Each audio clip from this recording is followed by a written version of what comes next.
Records Unplugged is, a cute live hang with some of our close homies and their homies who write music and produce music and love music.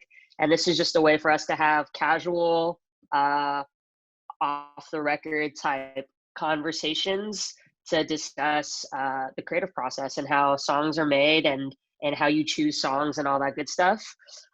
So we have the wonderful Brett Mclaughlin, aka Leland, or vice versa. Maybe he goes by Leland first now, which we all love him. Brett is super multifaceted.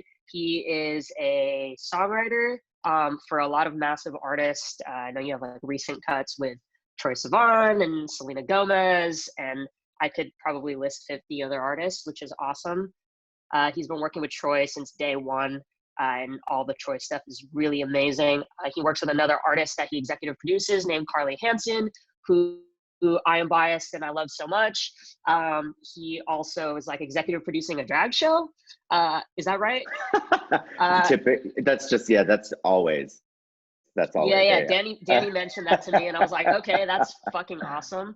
No, it's similar to Sabrina. We opened RuPaul's Drag Race Live, the musical in Vegas, that had a great run of like 2 months, and then everything in Vegas shut down. But it's gonna open back up again. But yes, yeah. That's awesome. So yeah, he's got that going on. I know you executive produced a soundtrack that came off of like a Netflix show or movie. Oh yeah, well. That Sabrina is on. Sabrina's on. Yeah, Sierra Burgess. So Brett is out here in these streets doing a million amazing things for the music business. So that's Brett. Sabrina, she is very multifaceted. She's an actress, singer, songwriter, fucking incredible vocalist, can do a million things, can dance, tells funny jokes sometimes, plays piano, plays bass, does all kinds of things. And yeah, it's really, really amazing to have you. Thank you for your time. And Day over here, our moderator.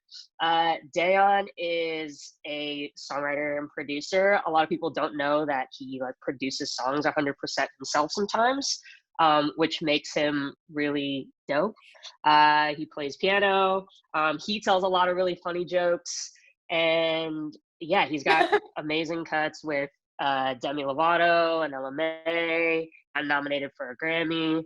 And he's definitely out here working with a lot of amazing people. And yeah, thanks for everybody's time. Another thing is in our live chat, please be respectful. This is a positive vibe, educational experience. Don't want any negativity.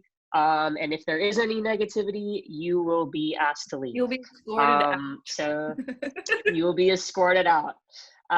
So yeah, we haven't had that problem. This is only our second one, but we haven't had that problem. But I'm just throwing that as a heads up.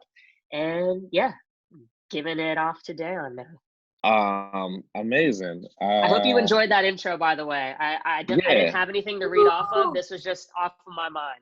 I know you went straight from the dome. It was good. I mean, I feel like that was an accurate depiction of me and all of us. I'm trying to keep that volume down. The last one I was so loud. Like, guys, in real life, I just didn't know I was this loud to people. I apologize to everyone who knows me and has to listen to my voice at that level on a daily basis. I apologize to you all. Yeah, well, I will actually, you know what? I will also preface it with all the people in this chat have a really great working relationship. I've worked with Dayyon, I've worked with Leland, I've worked with Sabrina. Dayyon and Sabrina worked with each other. Brett and Sabrina worked with each other. Dayyon and Brett know each other. So that's kind of, the curation process behind these things is like, we definitely want like a very comfortable conversation. So everybody just knows beforehand. Everybody has worked with each other before. Mm-hmm. This isn't like Love Island where y'all get like plucked and just like put into a Yeah, no. This isn't like some random shit. Like everybody here is cool and comfortable with each other. And for me too, I think that's what's so cool about it is even, I feel like even if we haven't worked together, like Brett, me and you, I'm gonna go back between Leland and Brett all the time. Whatever you want. I don't know where I want to land on yet, but it depends. If it's a serious question, it's Brett. If it's some chill stuff, be like Leland. Even though we haven't worked together, we've still worked with so many of the same artists. We have. And I feel like we met very recently with Sarah. I just can't remember where it was. I definitely ran into you. You're talking about the time before quarantine, which I can't really remember. Yeah, you're right. Let's just let it go. I don't know. It was a time when we could walk outside and stuff. But I think that's what's so great about our community is that we are kind of connected, whether we want to be or not. But Very much so. It's very collaborative. I think now more than ever, we're getting back to a place where we are working, we all work together and we collaborate and kind of go back and forth with ideas and writing songs. It's not this competitive, like, well, I got to keep all my ideas to myself. We are joining forces and kind of working together more than ever, I think, to get music made. So being able to kind of share that and talk about it is great. You guys have definitely worked together a lot. We all have separately, but you guys work together. Could you tell me, I think, how you guys met first? When did you guys first meet? Was it in the studio or before? Or how? It was the summer of 2012. No, I'm kidding. It was, can you imagine? I was 12. Oh my God. No. Oh my. But I was young. I think I was 17. I think you were too, yeah. So I've known you for almost 4 years. That's a lot. I know. And you can sort of also tell this, but we had a mutual friend that connected us in a room with Jonas J-Beg. And it literally, like, I can't describe that day other than, like, I didn't know what to expect going in, and I knew exactly what to expect coming out for, like, the rest with you, and just, like, the fact that I wanted to keep working with you. And the first song that we wrote together was then a single of mine, and one of my favorite songs, and always will be. Like, you get annoyed by singles after a while.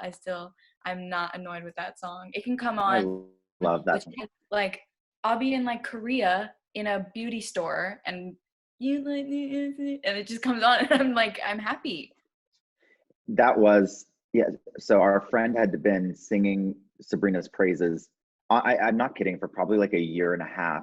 And because of everyone's schedules, it just hadn't worked out to get in a session. And then when we finally did, I felt like an idiot for not, like, doing it sooner or like getting in a session sooner. I was like, what the fuck is wrong with me? Because I was just blown away within, like, I don't know, 30 seconds. And that session was so quick, and that song is still one of my favorites. And it was also just one of those songs where we wrote it and then people liked it, and the next thing you know, it was out. It was a very quick turnaround, but it was also something where I equally felt like I want to grow with this artist and want to keep working together. Yeah, and that's important. Go ahead, Sabrina. No, I think you also just kind of, like, know from the first day or not, like, whether, especially when you're writing with people, because you're letting them into a different side of your mind, a different side of your heart. And it's like the only way that you'll ever be able to come out with, like, a collaborative, something that I love, something that they love, but also just, like, feeling really comfortable with yourself. Like, you have to connect with that person. And I think pretty immediately when you do or you don't. And still to this day, like, there's very few people, and luckily so many of them are right here in front of me, that I've just always felt really comfortable with from the first time I met them. Leland, you were saying you felt stupid you hadn't worked with Sabrina before. I guess this question is more for Sabrina, but it's been catapulted through you, because I had a similar experience. I remember when we first got into the room, I didn't know what to expect or what I was thinking, but the first thing I remember is I was, like, warming up. I was just playing. I was, like, sitting in the corner and I was just playing, and I was playing, like, the churchiest chords in the world. And then I was like, oh, okay, let me quit. We can't do that. And you just looked at me and was just like, why not? Just like that. But in my head, I'm like, girl, you ain't singing over this. And then you just start hitting them things. You start. She went down, like, here. Yeah, I said, oh, okay, she is singing them. She's doing that. Do you think in your career, do you think coming from, kind of where you came from, like the acting side, do you feel like that there's like a preconceived, like, notion about, like, what you're going to be like in the studio, or or has it been like you feel like you've had to like prove yourself more on the music side, or has it been just like an even transition from kind of that world into music?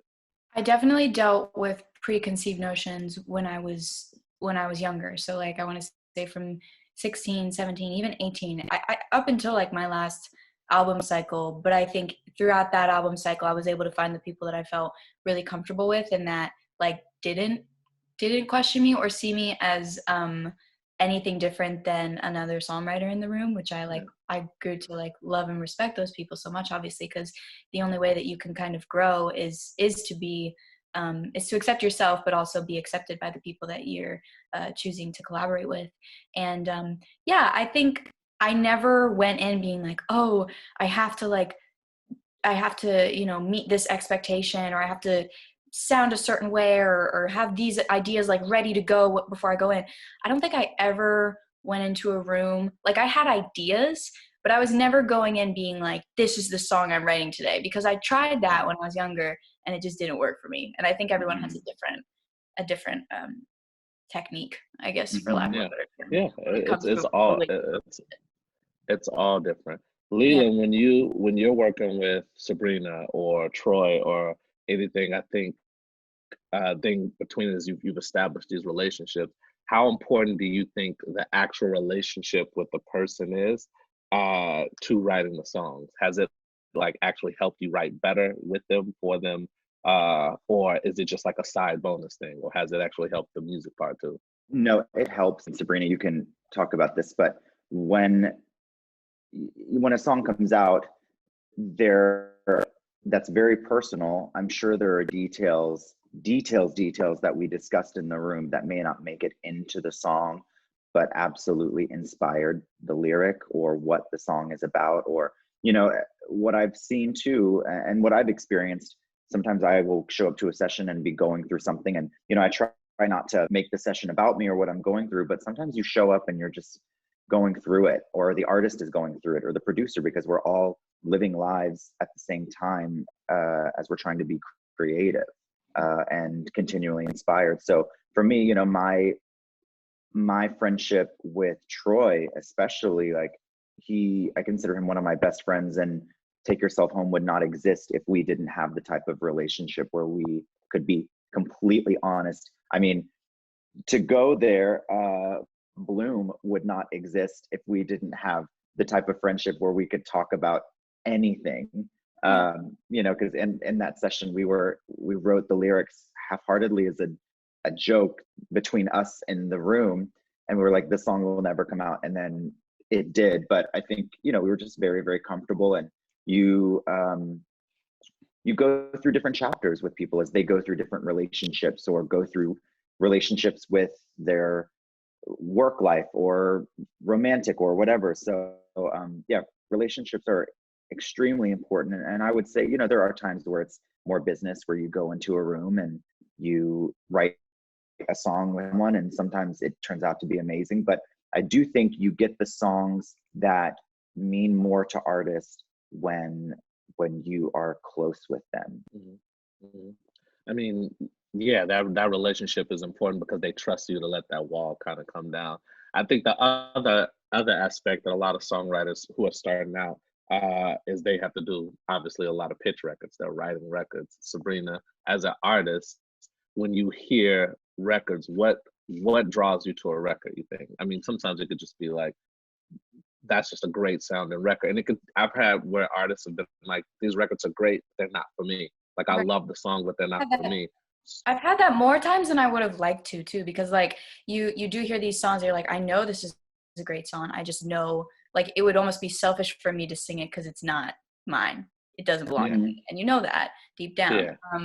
And I feel like personally, like when I am listening to those songs, like if I feel connected to a certain lyric, I know that's very basic to say, but if I do feel connected to a lyric, or it's a lyric that I wish I wrote myself, I think that's always something that like calls out to me. For sure. But I do listen to melodies and I do go like, oh my gosh, like this is a kind of song that I would also enjoy singing. Because when you think of it from an artist's perspective, and then also knows this, like you're gonna have to sing that song forever.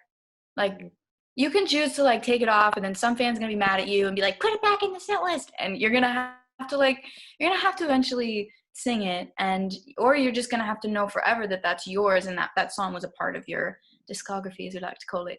And so I do definitely take every song, like people describe them like children, because they are so personal and because they do mean so much. And because when you are putting something out into the world and like once you give it away, it's no longer yours. I think it's powerful that you feel connected to it as much as you can. I'm sure Leland speaks to this also. I'm curious. I want to ask Sabrina a question. Yes. What does it feel like? Two-part question. Are you aware? Yes. Are you aware that every day there are multiple sessions happening that you're not in, where people sit in a room and say, let's write a song for Sabrina Carpenter today? Yeah. And how does that feel to know that people are dedicating like 5 hours out of their day or 8 hours out of their day to being like, we want a song with Sabrina Carpenter, or we want her to sing this song? That's why I like love music. But it's also why I fell in love with this community and songwriters in general, because I do think it's so incredible, and there have been, I think, a few songs over the years that have been written with me in mind, or even just like someone had it and then they were like, honestly, like, I know what you're going through right now, like I feel like this would be perfect for you. And like even just in general, whenever someone is thinking of you, that's one, a huge compliment, but two, like it's nice to know that we're all connected, even if we aren't necessarily there with each other. And that's how a lot of songs are born, not the like conventional traditional, we all sit in a room and just sit down and write. Sometimes you hear something that you're like, oh, like there's even just a few parts of that I really love, that then I would like to take and make sure that it 100% feels like me. And beautiful songs are made that way too. So I think it's just the thing I love the most about it is that there are no rules. There really aren't at the end of the day to what's right and what's wrong. Yeah, good answer. I guess one thing I was thinking about for you, especially Leland, on your end, because you're an artist also, and you write for other people. Do you think is it different for you writing for yourself? I mean, obviously the personal content, but I mean, is the process of how you write different when you're writing for yourself versus other people? Or do you use kind of the same mentality that you use writing for yourself for other people?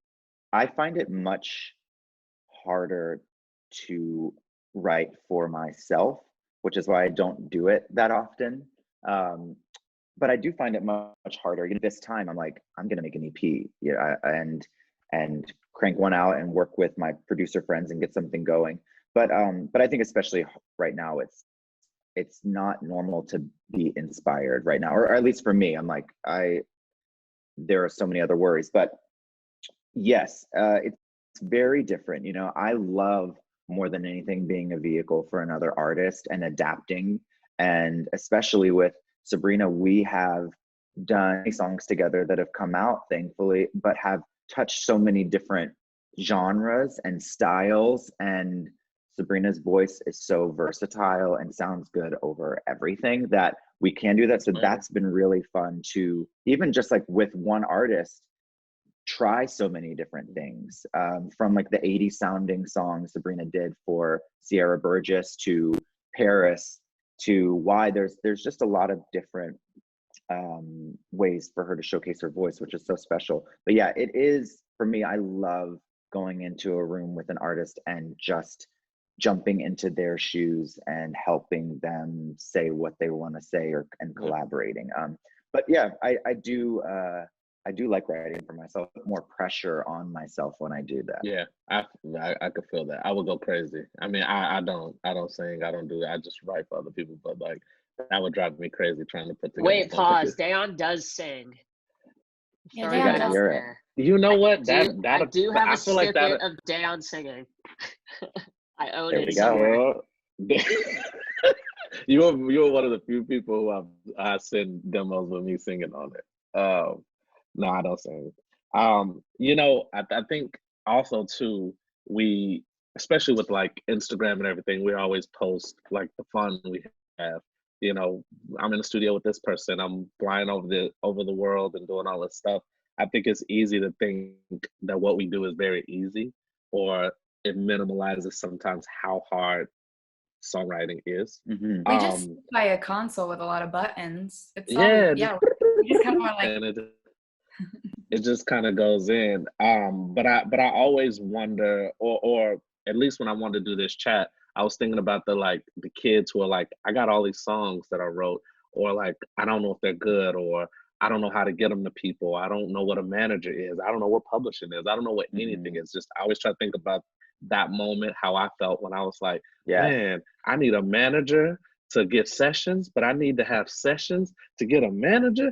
I don't know what this is. It's just like, that's the case for it's everything. mind blowing. So I guess my question to you guys is probably more towards the beginning of your career. What would you say was the biggest challenge you guys had to overcome to get to the place you're in now?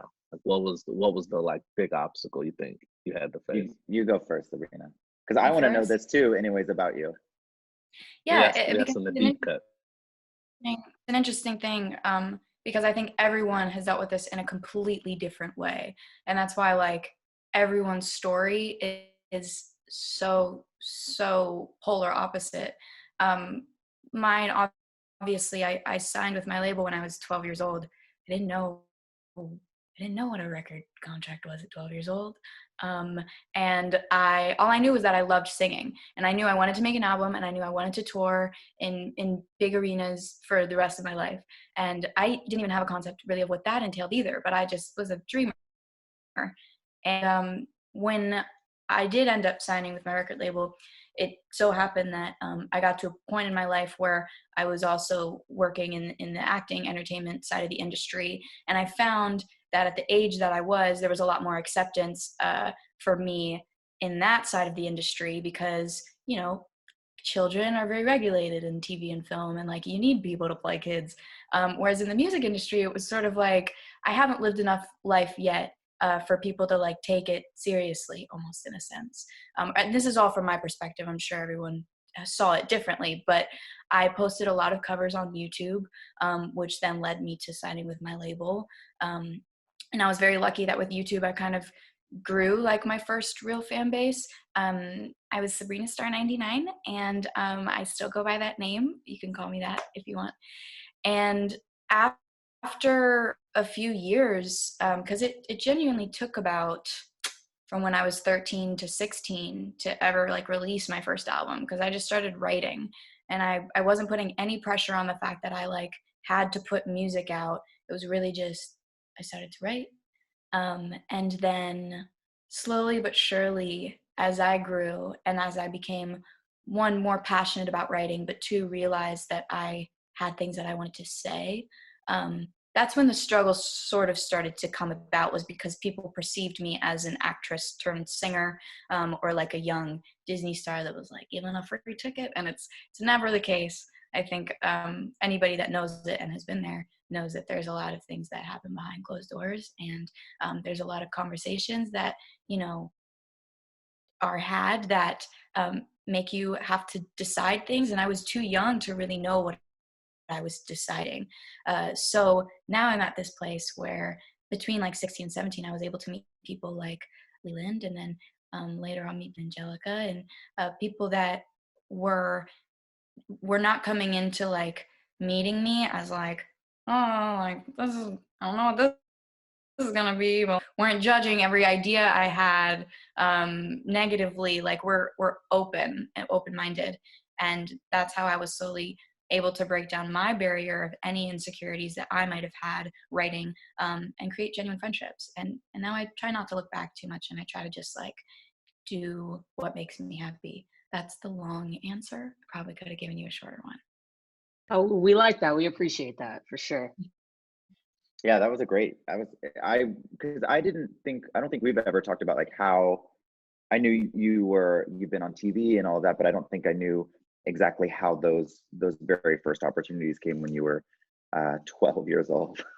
I don't even remember. I was like, Yeah. I actually don't remember when I was 12. That's what's scary. It's like, yeah, some things, but I really just remember like, I like to sing and I like to make music. And as long as that's always where the motives are coming from, yeah. I'll keep doing it.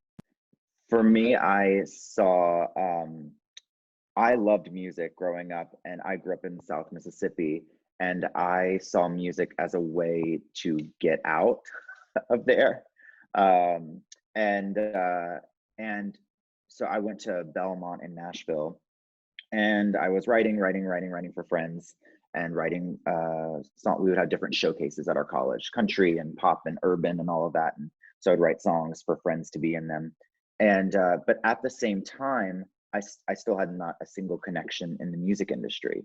So I was spending just as much time, if not more, trying to get connected or get a foot in the door. Because like you said, you can have all these songs, and granted, all those songs at the time were like super shitty, but then in my opinion, they were like the hits of my college years, you know, and my friends still like play them as a joke. But I was spending just as much time trying to make connections and figure it out. That's why like I tell young writers, yes, like write a bunch of songs, but just like figure it out. Like if you want to be a pop songwriter, you probably have to move to LA. If you want to be a country songwriter, you probably have to move to Nashville.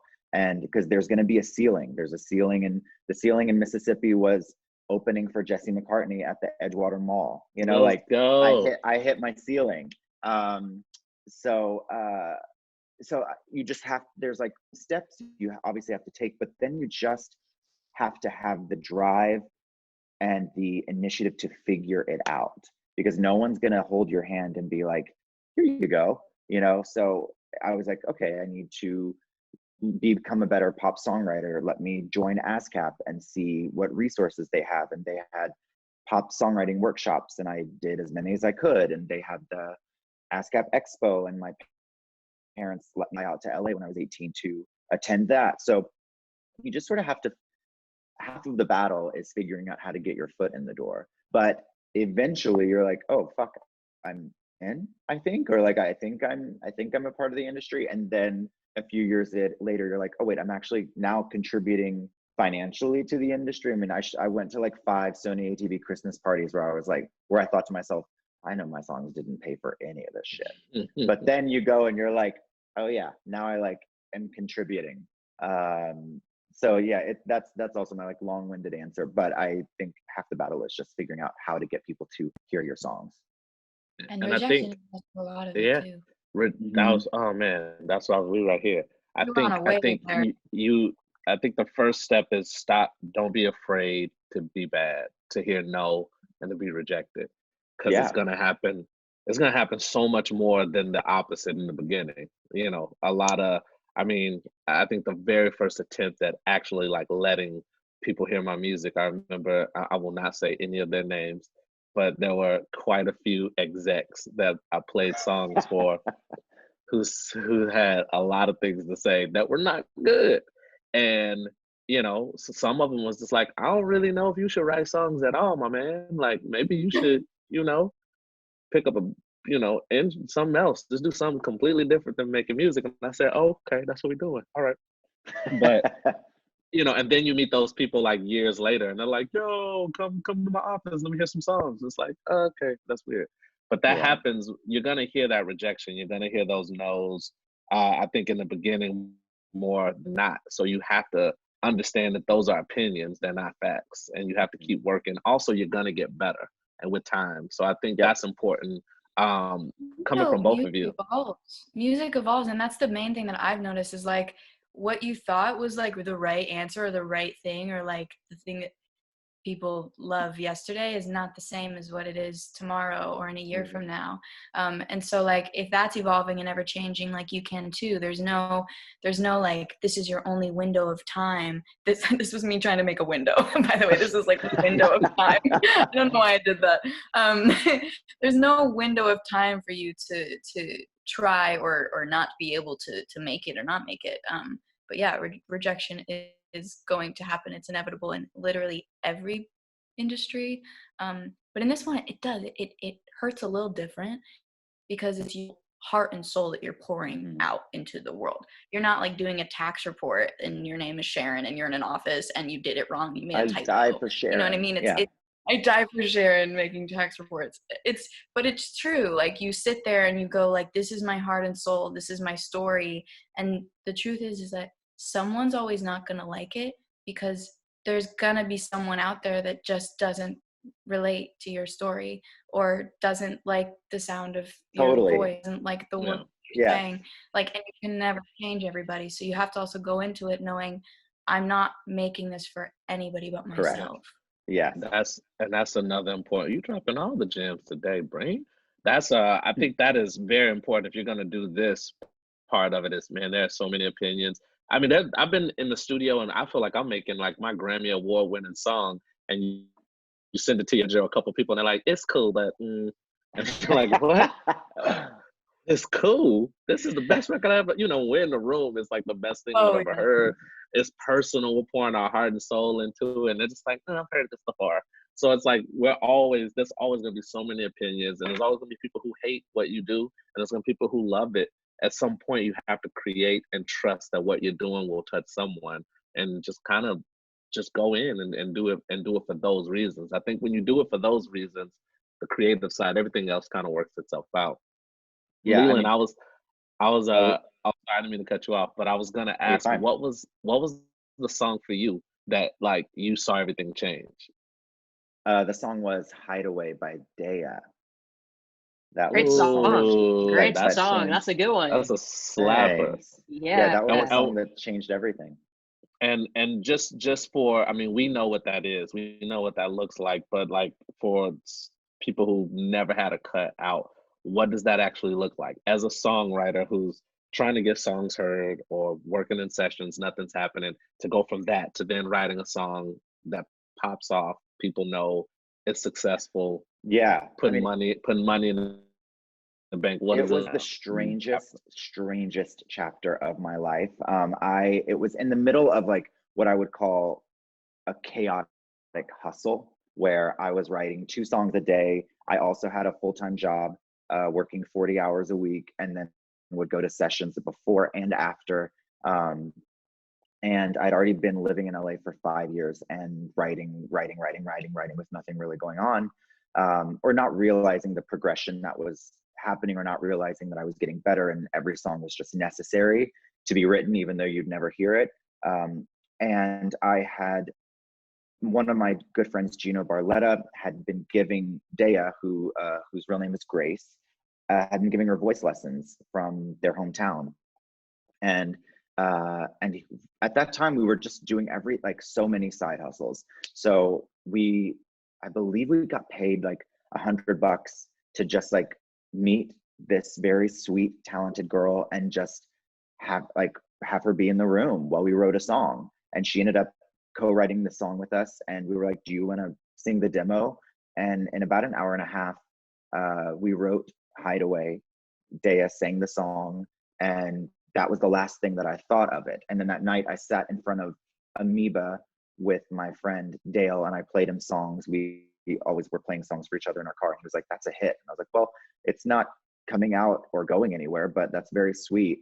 And I would say maybe 8 to 10 months later, it was top 10 on pop radio, and she was an unsigned artist. Yeah. There was no major label push behind it. When I was home in Mississippi for Thanksgiving that year, I personally drove to the radio stations in that town and got Hideaway added to radio. That's a hustle. And it was all of our legwork. And I felt like it was 7 years of being in LA and hustling and being like, if this opportunity is not going to come for me you can't get into rooms with major artists until you have major songs. You can't get major songs until you're in rooms with major artists. So I was like, if this hit is not going to come, I'm going to not force it, but I just always was like, I'm just going to do it myself, And so we had our little team Daya, and I would drive her to all of her radio promo, and met Zach Sang the first time he interviewed her when Hideaway was doing well. And then at the same time, I just met Troy, and we'd written Youth. So Hideaway came out, and then Youth came out right after it, and went from having no songs on the radio to 2 back to back. And you're like, oh, this is it. This is my new normal. And then you don't get a song on the radio for a year, and you're like, time to hustle again. You know, Yep. so the hustle never stops, but I hustle different now than I did then. But yeah, so that Hideaway was the first one, and I'm so appreciative for that session and the people, and it was just with people that I've been working with for years. So it was nice to experience that together. Love it. Love it. All right. I think because before we do, I always want to ask some of the questions. Ooh, y'all got some safe ones over here? Let's do it. So these are Q&As from people who are in the chat, who are listening. Someone just said, great story, Leland, great hustle. From Tom Bradley. I don't know. I don't trust nothing on the right side of my screen. Tom Bradley, like the Tom Bradley International Like LAX. Airport Like at LAX. Like LAX. Tom Bradley. LAX just said, LAX. like, great hustle. They love your story. So the airport has nothing to do right now. Thank you, Tom. They're in the chat. So a couple questions. This one's for both of you guys. I lost it. I actually like this question. It's a lot of questions in here. Yeah. It asks, how many songs have you guys written together, the two of you? I'm trying to count in my head, because obviously there's songs that we've written that have been released, and then many songs that we've written that have not. Yeah. Oh my goodness. I mean, what, like 30? Maybe 25? Yeah. Because I'm sure we did like a couple. Yeah, at least 25. Yeah, I think at least 25. But that's, yeah, keep in mind through like the last whirlwind of a few years now that we've known each other. There's also something so great about the fact that, like, you know, I know that I can be, because the truth is, in order to feel inspired, and I'm sure you felt this before, like, you have to like allow yourself to just live life for a little bit and know that maybe you're not coming up with a new product every single day, or like a product that you're in love with, which is why we allow ourselves to make mistakes. But like, I know that, like, if I do have to go off to do a project or something, that like the second I get back, like it feels refreshing to be able to like create with you, and always has. And you too, Day. Like we obviously just met last year on Valentine's Day. That was last year. My Valentine, yeah. That was a good time. We wrote Tell Him, and again, like there is something so beautiful about these relationships, because I feel like, I don't know, I feel like they last a long time. You create these like things essentially that like outlive us forever, and I think that there's something so special about that in this bond in general. So I feel like we're just getting started. That's how I feel. Like, you know, I've been doing this for 10 years now, and I feel like I'm just getting started. I feel like Sabrina and I writing together, we've had so many songs. We haven't written anything yet. Like, I've never even written a song with you before. Right, I agree. I do feel that way sometimes, especially after a while of not getting to write. I'm like, we've never even written together. Like, the possibilities are endless. We have so much to do. Yeah, I was talking to Sarah Hudson a couple days ago, and we were just saying, you know, we've both been doing this for a minute, but I was like, you know, and Sarah is just a fucking icon with like physical right now for Dua and levitating and all of this, and I was like, Sarah, I met her, you know, 10 years ago when I moved to LA, but I was like, I feel like we're just getting started, and I feel like Sarah's just getting started. Like, she wrote Dark Horse and all these incredible songs, but I don't even think she's scratched the surface of the songs that she's gonna write. And I feel the same way about myself, you know, like, it's all it's all very interesting. You feel experienced, but yet I still want to just like keep going. Yeah.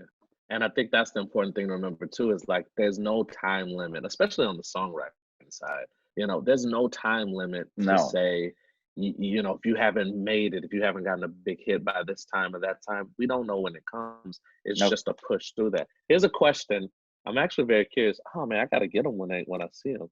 Someone asked, and I'm very curious how we all answer this. How much does luck play a part in the music industry? They said there are plenty of artists who are very talented who don't get recognition. Why do you think this happens, and how do you think we should solve it? That's a lot of question. But Yeah. shout out to Joanne Wu who asked that question. But I do want to answer the first part, or ask you guys that first part. How much does luck play a part in the music industry, do you think? What do you? I mean, I think there is an element of luck, but you have to be prepared. So the thing is, like, I'm grateful to be making music the same time Sabrina is an artist and making music. That's what I consider luck. Like, I'm grateful to be making music the same time Troy is. You know, when I first moved to LA, Troy was not Troy. He wasn't making music. He hadn't signed a record deal. Same with Sabrina. So I think that is the luck. But as far as us being, Sabrina and I being put in a room together, that is her being prepared at the right time and myself being prepared at the right time. I think if we had been put in a room together even 6 months before or a year before, we probably wouldn't have written that song. Yeah, that's so eloquently stated too. Like, because obviously luck plays a part into a lot of things in life, but I think it things that it's still meant to play into, like, essentially, like, because we have prepared and because we've worked so hard and you know, we get to a place where then you are in the right room at the right time, but you also, like, it's because you're ready to be in that room at that time, you know what I mean? And then you do the rest and you're kind of able to come you're able to then navigate what it would essentially be, whereas at a different time, if that happened, you might not be, like Leland said. So I think also you get really lucky when certain songs resonate with more people than you expected them to. I think that's another part of luck in this industry, which I'm sure a lot of people have endured, because sometimes, like, we say, like, we'll write a song and we're like, oh my god, this is the best song I've ever written, and, like, I have to scream it on the rooftops, and maybe to you it is, but, like, there's a universal factor that I think does come with a bit of luck, but like Leland said, it also comes, that luck, when you're prepared for it to be there. So that's your answer, Joanne Wu. So the luck is the preparation. The luck, the luck is the opportunity, not the preparation. Because that's it. I mean, when we get that one moment, we've been in a lot of sessions that didn't go well. We've been told no, we've been rejected. We've had a ton of songs that no one's cared about. But yeah, so I think, so that's the answer to that question, is be prepared for your moment, and hopefully you get lucky enough to get the opportunity to do it. That's really no other way to it. All right, let's do one more question, and then I found guest number 2, guys. Guest number 2 has resurfaced. I'm just throwing that out there. Is he popping in? Yeah, he said he is. So well, I mean, I'm not. I have nowhere to be. So this is just going to be a recurring thing. We can all make fun of guest number 2 when he comes in. Anonymous. No, I'm not answering that. It was a question. See, this thing moves crazy. I can't ask this question. Okay, so this is a question I guess I want to ask to both of you guys. Oh no, there we go. Look who just came through. He woke up in his robe. Incredible. He flexing on everybody. Hello.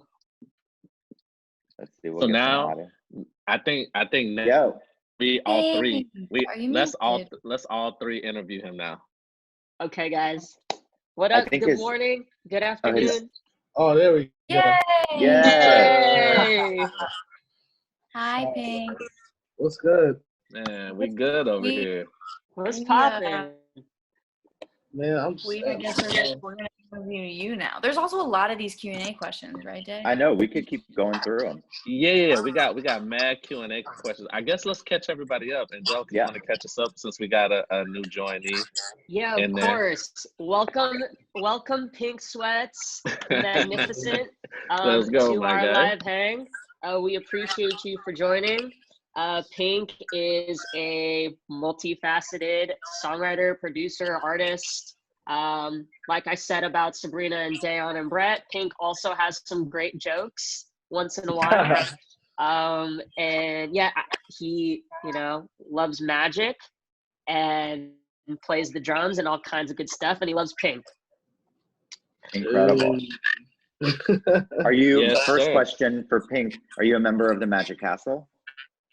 I'm not a member, but I just have one of the magicians. His name's Kevin Lee, super dope. I just have him come here to the house because I don't like getting I dressed. love Kevin Lee. It's always amazing. Shout out Kevin Lee. Kevin Lee. But yeah, he always invites me to go, but I'm just so lazy. I'll be like in the house. Quarantine is made for Pink. Yeah. That bathrobe is a flex on all of us, though. I feel like we should have all hit with the bathrobe. You guys should have themes. Next time, do a theme. I'm gonna hit everybody and be like, next time let's all bathrobe it up. I love it, man. Well, we appreciate Pink, you where coming are you through. right now? Are you in LA? Yeah, I'm in my kitchen. Okay, cool.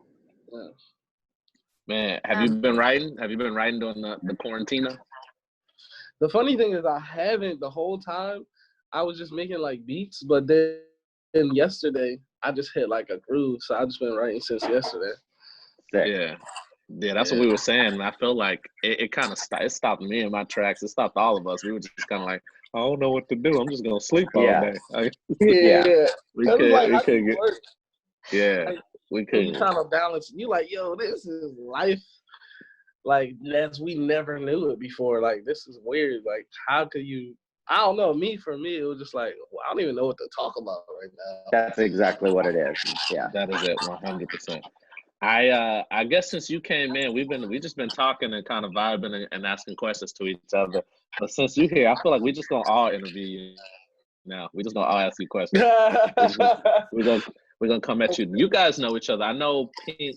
You and Sabrina have worked together before, right? Yeah. You guys. Is that top secret? We talking about it or no? No, it's not top secret. It's not top secret. Oh, okay, because you guys did a record together. I texted him like a couple weeks ago. I was like, "Can we leak it, please?" And he was like, "Yeah." Nah. He's like, "It's not mixed. It's not mastered." And I was like, "Oh, it's people like you that have like the knowledge and ability and restraint to be able to know when something is the right time." And I'm sort of 20 and a little erratic. So yeah, that's how we've been feeling. But yeah, we've written together a few times now. The first time we wrote together, we wrote a song that I love a lot.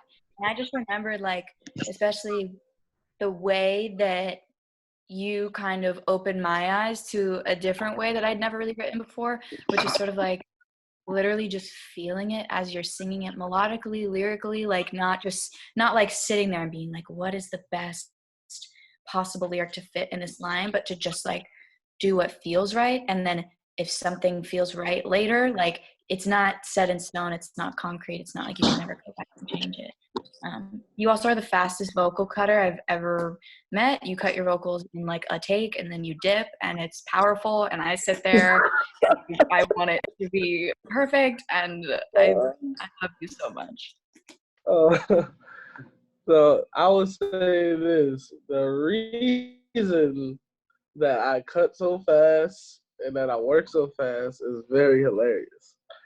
Like, it's really funny. So when I first started writing, I used to work at this like hip hop. It was like a bunch of hip hop producers, and it would just be like all these just like rappers coming in and out, and I would just be trying to learn how to write songs in between sessions. So it'd be like you get like 15 minutes from the point one person's leaving and the next person coming in.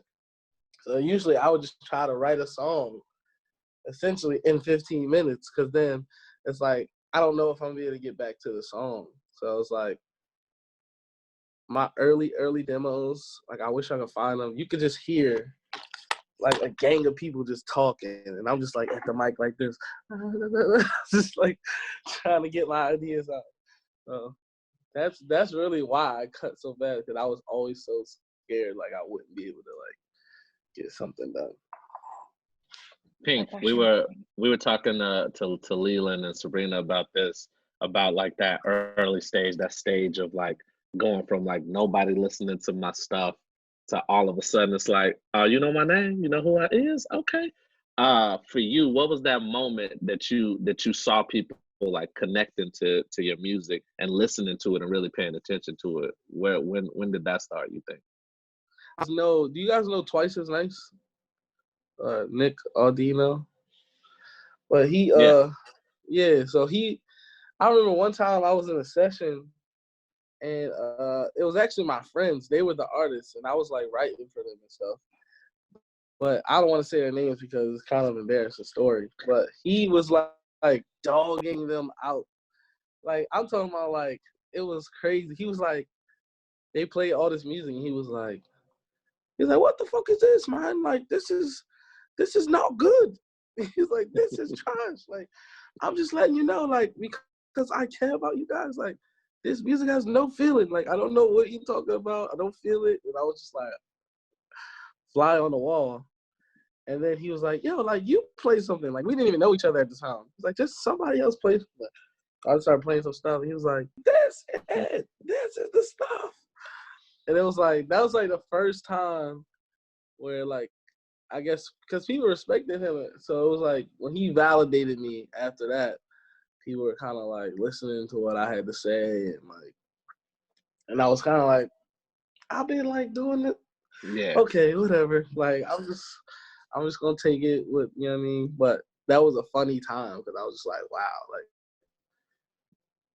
I needed that push. When your EP came out, when you dropped music, did you expect it to kind of take off the way it did? Did you have an expectation, or were you just like, I'm just gonna put some stuff out? Or did you in your mind go, I want to drop this, I want it to go XYZ this way? Or what was your expectation?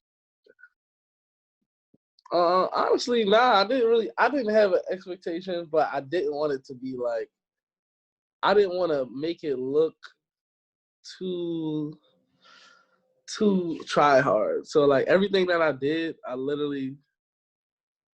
it was just like having fun. It was like, all right, I want to do this thing.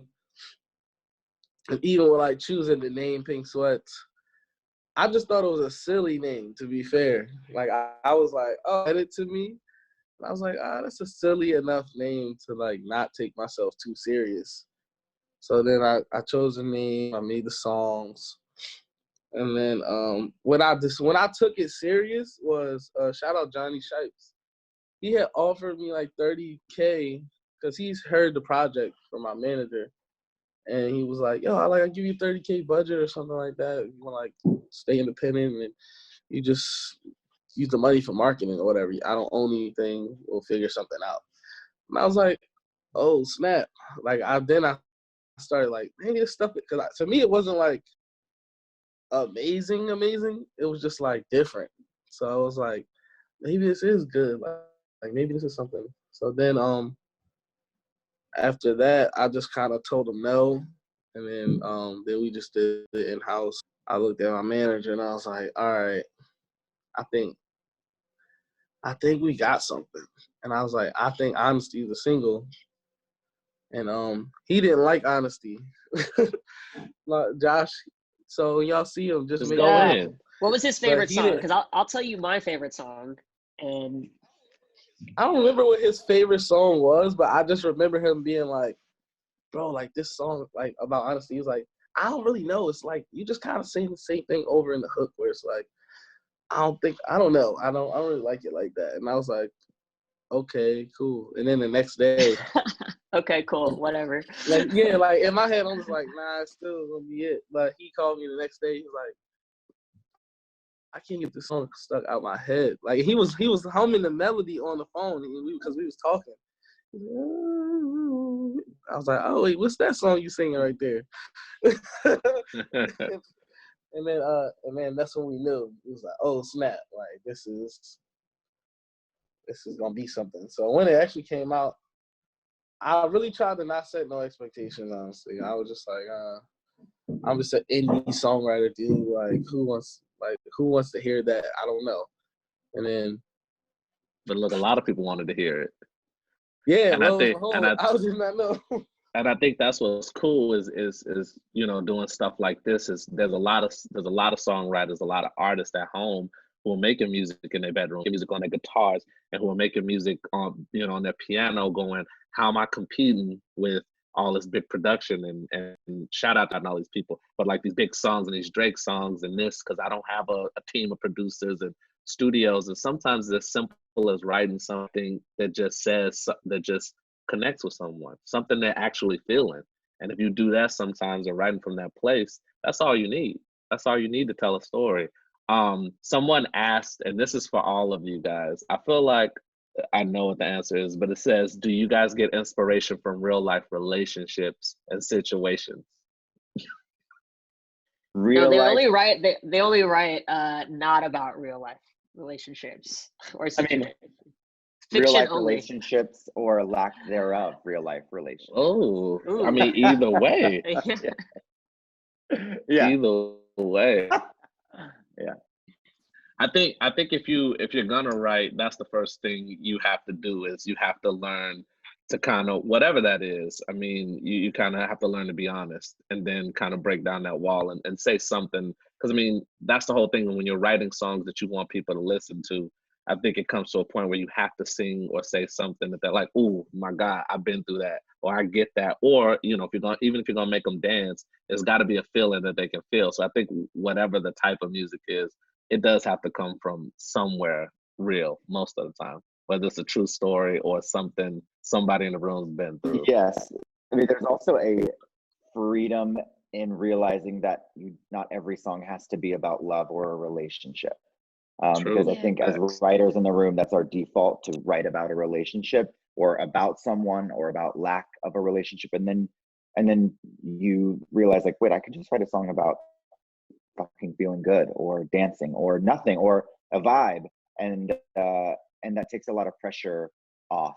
I don't know, Sabrina, I know, we've written songs about relationships and songs not about relationships. Yeah. And I think like we've almost said this in a different way before, but every song you write gets you to like another song that maybe you really wanted to write, but like couldn't figure out how to write another day. You know what I mean? So there's never like a wrong song. There's never, I mean, there's a bad song, don't get me wrong, but there's like in the moment, like you can't sit there and like force yourself. Like there would be days where I would be in a session. I feel like I've had one or two of these days with you, Leland, where like we just couldn't crack something. And I'm hard on myself. I'm a perfectionist naturally as like a person. Or I just have higher standards, I guess, for myself than I should sometimes. And so I think being in that place where you come to a mind block, it gets scary because you're like, oh my gosh, I'm never going to write another song again. I'm never going to get out of this. I don't even remember who am I? And then you go down that rabbit hole, which is why, the process of songwriting is really one big self-exploration process.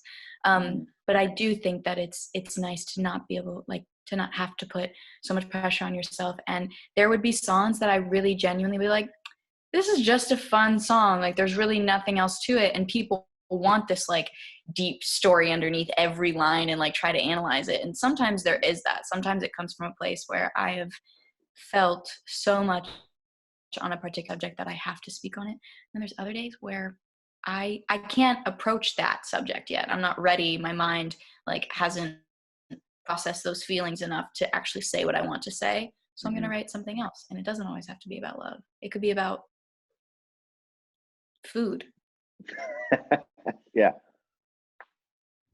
So most of my songs are not about food. I'm just putting that out there. I know. Yeah, I was about to say, you got me thinking about food. Now I'm about to order chicken. You missed Yay! You missed the whole combo early. We really went in on food. Sweats, I was thinking, obviously now you're writing your stuff, writing for other people. what's something that you haven't done musically that you want to do next? Oh, I had to hit it's you gonna with the be on deep the cut. album, baby. Oh, okay. Honestly, what I always wanted to do is work with the artist who just gives me like free reign to like do their album, like bring in producers that they probably don't know or like who aren't big names, or and just like create the whole album, but in like a cinematic way. Like, cause I like from my childhood, I didn't grow up listening to a lot of like normal songs. I listened to like Disney and church, because that was really all I was allowed to really listen to. That's a hell of a combo. Like Disney and church. When you wish upon a star, it's his ringtone. So it was like that's by Aretha Franklin. A whole new world by Aretha Franklin. Let's go. I always wanted to write like movie soundtracks, or like something for Broadway, like plays. I always want to write like music like that. Man, that's the dream. I feel like a movie score. I mean, I know it's a lot of work and you have to be super, super like devoted to it. But that does feel like the dream, being able to do like a film score. Yeah, right? Like something about it. Every time I watch a movie and I see it, I'm like, oh, one day. Leland and Sabrina, I feel like you guys have done so much outside of just writing songs for artists. You know, like she was saying, you did the music and you've been curating this whole thing for RuPaul's Drag Race. You just hit Broadway. How important is it for you guys to not just limit yourself to just saying, I'm just going to write songs for the radio? Like how important is that? I think if you have those ideas, those aspirations to like go for those things. Whoever. I mean, one of my dream projects is to write a movie musical that Sabrina's in. You know, we've had this conversation, but like, I mean, grew up with so many different influences, but similarly to Pink, I grew up with Disney. And so I grew up watching, you know, Mary Poppins and The Sound of Music and I mean, all of the Disney stuff. And so, and the Muppets, like one of my ultimate dreams is to write all the music for a Muppet movie. And yes, you know, so it's so funny. I don't know if we're allowed to say this, but it doesn't really matter. But I don't know if Pink knows this, but he and I both got very close to having the in credit song for The Lion King. Very. Oh, we got her. Wait, I remember bro, that. Yeah, I remember that. I remember it, bro. I was so mad. It was down to 3 songs.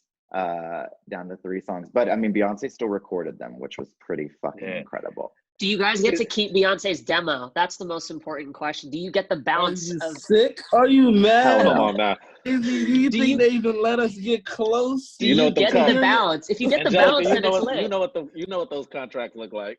Nope. Listen, hey, let me tell you something. Them goddamn Beyonce NDAs, I was like, yo, they slick in there too. I was like, hold on, can I send this to my lawyer right quick? They're like, sure. He was like,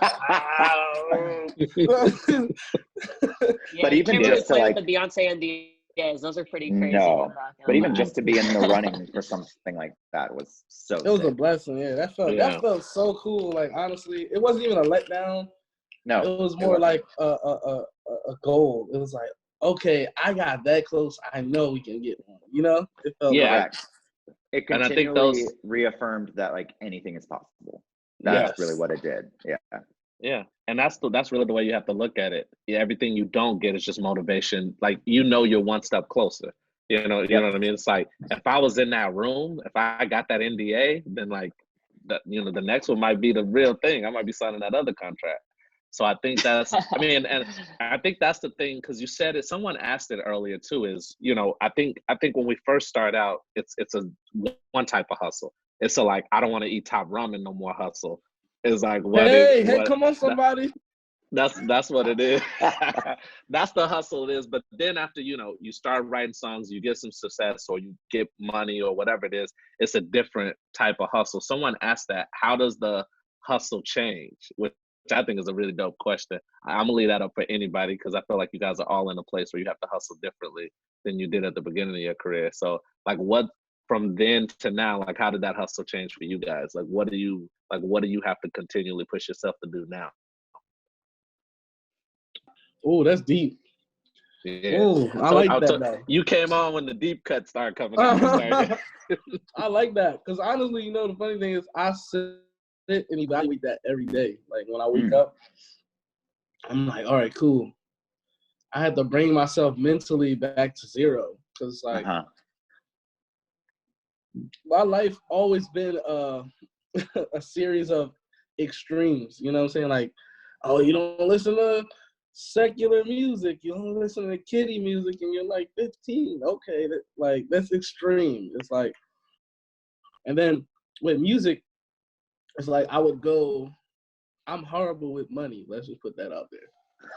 So like, but I've always been a hustler, so it's like I would always be able to like find money. So it's like I would just find like 20K here and there. It's like somebody random who just got money to spend. And then I'll like work with them. And then I'll just blow all that money. And then it's like this time now that I'm like sustained, I'm like, man, it feels so good that you just like sometimes you be like, what do I have to write about? You know? Because like some things you just start thinking it might not be as relatable.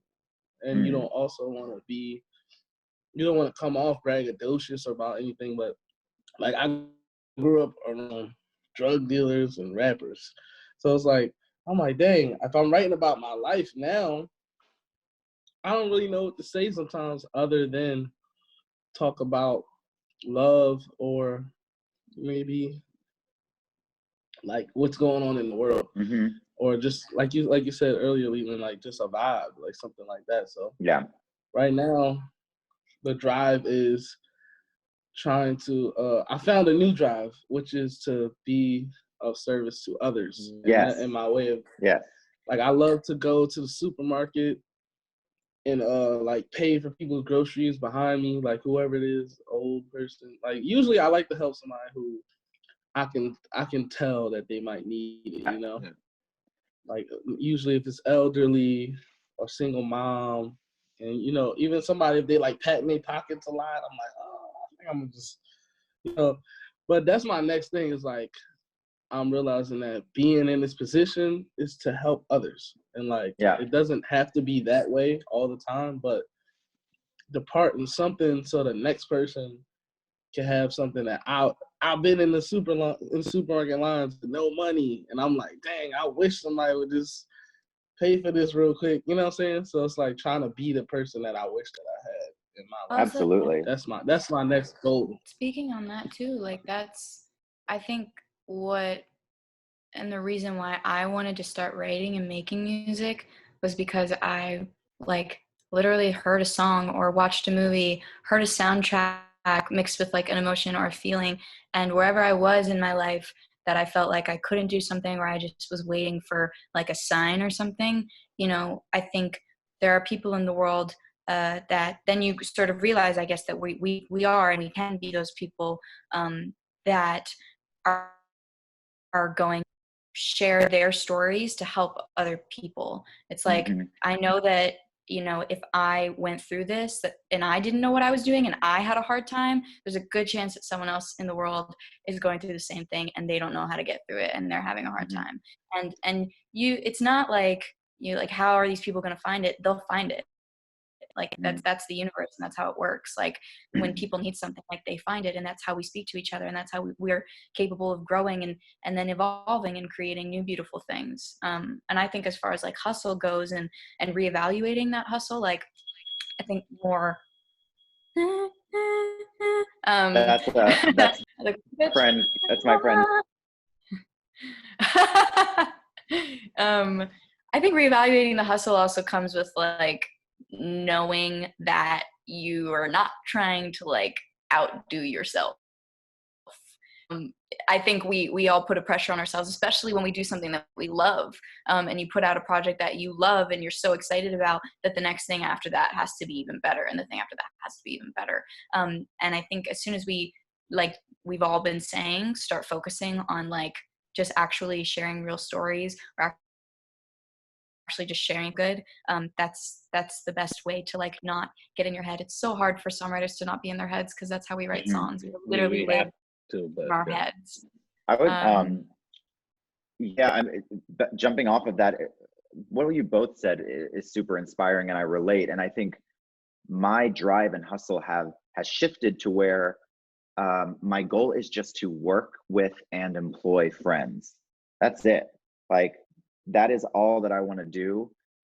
Friends that I've made that I work with regularly, friends that may be a few steps behind in their songwriting career or may not have had the opportunity. Like, all I want to do every single day is laugh and work with friends, whether it's putting on a writing camp and inviting my friends who I know can kill it but may not be able to get into the camps that I can get into, or all of my friends from college that we were all vocal majors together, which is a useless degree. But now that I'm one of the producers on RuPaul's Drag Race, I get to hire them to sing for everything for the show, for different episodes of the show. You know, so that to me is like the ultimate dream, is to just employ friends, give them opportunities, and work with them every day, because then it just doesn't feel like work. That's it. So I think that's where it shifted. Yeah.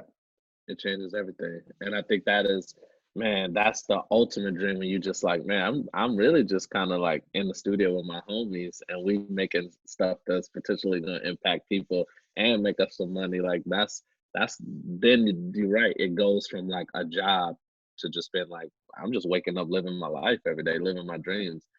And that's the coolest place to be in. Man, I appreciate all you guys. I'm gonna ask one more question because I know Sabrina, you got a dip in a minute.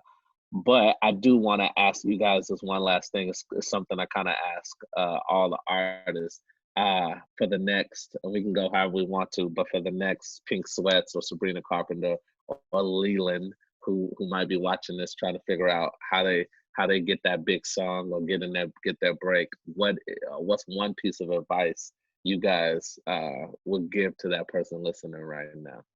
It's Leland, you already unmuted, so I'll let you start. Oh, did I? Oh, yeah. My advice is something that I figured out in moving to LA and stressing about getting into rooms with bigger writers. I finally looked in the mirror and was like, chill the fuck out and quit trying to write with people above you, and write with the people around you and come up with them. And so I would say ultimately find your community. Move, if you have to move somewhere to find your community, find your people, because when you do, the struggle becomes a lot more fun. I was the last person out of my group of friends to find success as a songwriter. One by one, I was the last one to quit my full-time job, you know, as my group of friends would write massive songs here and there, and it made me so incredibly happy. But then to be honest, you know, I was still like, okay, when is it my fucking turn? You know, but the time came, and it does come. So I would say find your community, and if you have to go somewhere to find them, then do it. Well said. Sabrina, we're just gonna go down the line. You're unmuted. I would say to not be afraid of the discomfort that you might face, because I think that I think getting comfortable with being uncomfortable is how I was able to grow the most. And I think to know the difference between when you need to push yourself and give yourself a little boost in order to overcome something, and when you're forcing something and it doesn't need to be forced, and when to accept that, you know, maybe the timing isn't right, or something about the situation, or maybe it's the song, or maybe and I'm just obviously applying this to songwriting, but it can be in a lot of different things in life. Know the difference between when to push yourself and know that you have the ability to do something and the timing is right, and when to not force it, because it doesn't always need to be You don't always need to make something happen 24/7. That's why life is so long. That's why people live until they're 95. Like, we go through these stages and waves of life where we go up and down, and we lose ourselves and we find ourselves, and like we fall in love and we fall out of love. And that is the most beautiful part. And I'm literally 12, so I don't even know what I'm saying, but I'm learning every day from people like you around me, that give me like a lot of hope that I'm where I am because I have something to say and someone's listening, and that's all I need to kind of keep me going. Yeah. Pink, what about you, sir? Oh, you got the mute. Yeah. That was dope. Like that.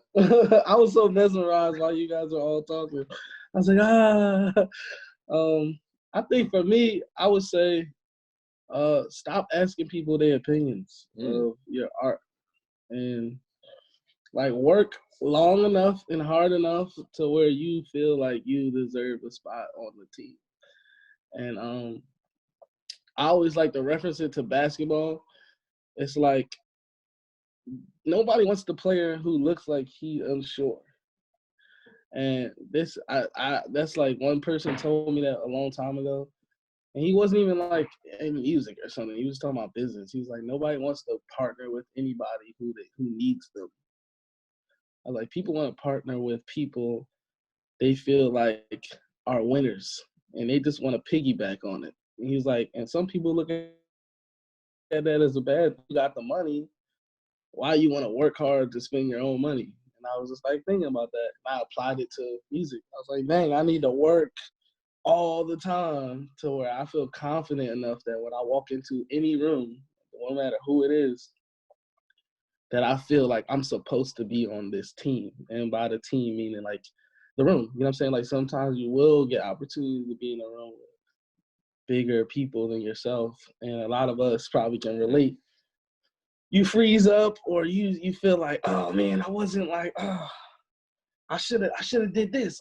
It's like, nah, like when we go up against Jordan, or AI went up against Jordan, and man, I forget the game.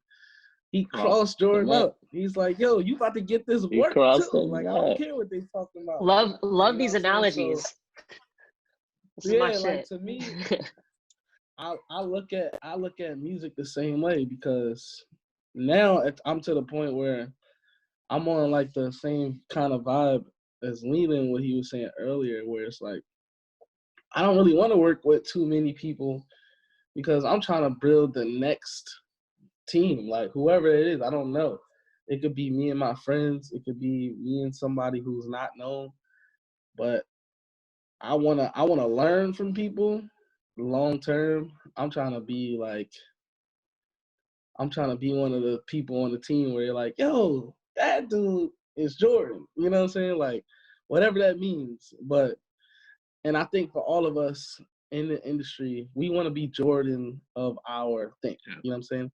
We want to be like, who wants to be number 2? Like, you don't lose sleep. You don't eat top ramen. You don't sleep on floors. You don't like chase and wait out of studios to be number 2. You know what I'm saying? So it's like, I think people spend time by yourself, boost your own internal confidence, boost your knowledge on what it is that you do. So whenever the opportunity comes, you do not miss it, because you're ready. Like mentally, you're there. You're like, yo, I'm supposed to be here.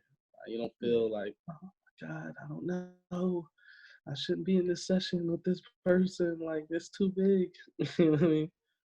Man, I feel you, and I appreciate you guys. I think it's safe to say we all have different paths, but the one thing we all have in common is that it took time, and we didn't let that time deter us from doing it. It took time for all of us, and it took struggle. It took a lot of rejection, a lot of no's. It's all that's going to happen in that time barrier.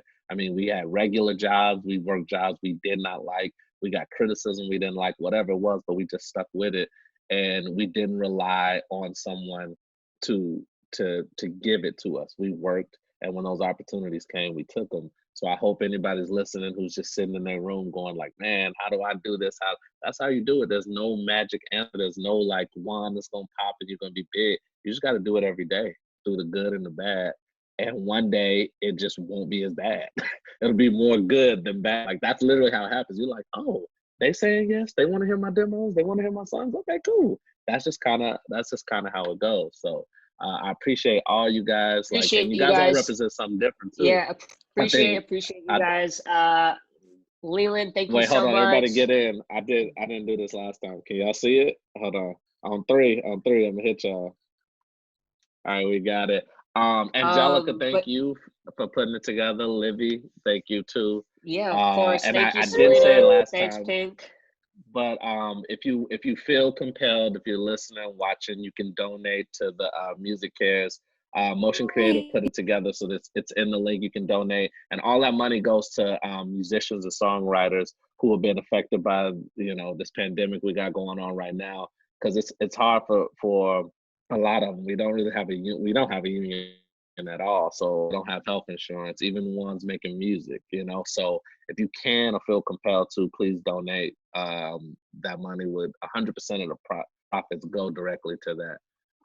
Again, man, thank you so much. Thank you guys for having me. Let's do this again. This was so fun. Man. Yay! Yeah, you of course. everyone. Yeah, we're gonna try to keep them Let's going do it. And do it. But yeah, man, thank you guys. Big love. Love everything Love you you guys guys. got going on. If you don't follow these people, Follow all follow of these them. people. They're Download Oh all my their God, music, Vic, stream plug it. your social media. Follow me at Sabrina. Can you imagine? Oh my God, wait. All right, guys. Thanks so much. Have a good one. Bye, everybody. Bye, All right, everybody go back to everyone. bed.